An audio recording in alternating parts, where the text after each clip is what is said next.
क्या आपने कभी एक पत्थर और एक पंख को उठाया है? दोनों को उठाने में क्या फर्क महसूस होता है? आपने देखा होगा कि पंख को उठाना काफी आसान है।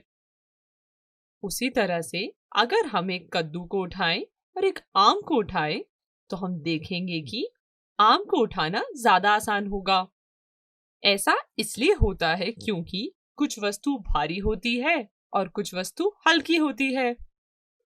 क्या आप ऐसी कोई भौतिक राशि के बारे में जानते हैं जिसकी सहायता से हम वस्तु कितनी भारी है यह पता लगा सकें? जिस राशि की हम बात कर रहे हैं वह द्रव्यमान है। चलिए अब हम उसकी परिभाषा पढ़ लेते हैं। किसी वस्तु में उपस्थित पदार्थ की मात्रा को उस वस्तु का द्रव्यमान कहते हैं। अंग्रेजी में इसे मास कहा जाता है। द्रव्यमान का एसआई मात्रा किलोग्राम होता है। वीडियो को रोकें और इसे अपनी कॉपी में लिख लें। क्या द्रव्यमान जगह के साथ बदलता है? मान लीजिए आप चांद पर चले गए, तो क्या आपका द्रव्यमान चांद पर बदल जाएगा? नहीं, ऐसा कुछ नहीं होता है। द्रव्यमान जगह के साथ नहीं बदलता है। द्रव्यमान हमेशा नियत होता है, मतलब कांस्टेंट होता है।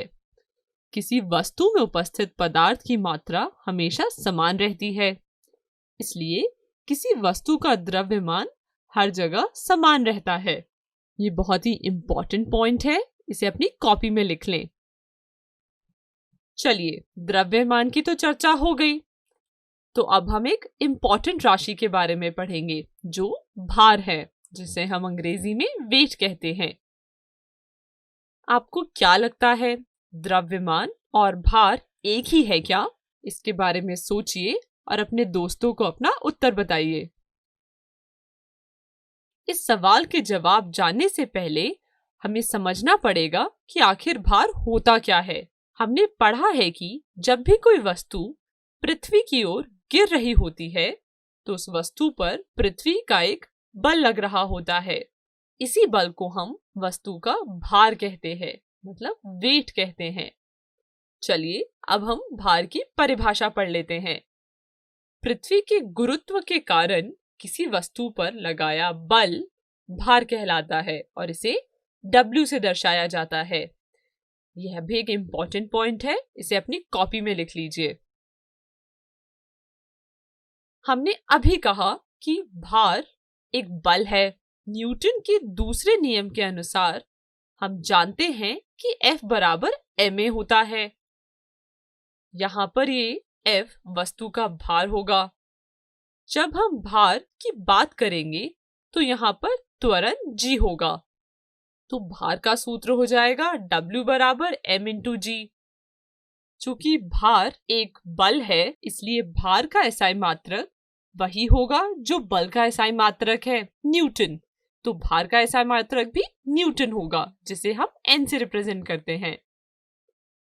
चलिए अब एक उदाहरण देखते हैं। मान लीजिए आप एक भार मशीन पर खड़े हैं और सुई का कांटा आपको 30 केजी दिखा रहा है, तो क्या यह आपका द्रव्यमान होगा या भार होगा? सोचना पड़ेगा इस पर तो आपको। तो सोचिए और अपने दोस्तों के साथ चर्चा कीजिए। चलिए अब इसके उत्तर की तरफ बढ़ते हैं। सुई का कांटा हमें 30 केजी दिखा रहा है और हम जानते हैं कि केजी तो द्रव्यमान का मात्रक होता है, इसलिए जो हमें दिख रहा है वो क्या होगा? वो द्रव्यमान होगा, जिसे हम अंग्रेजी में मास कहते हैं।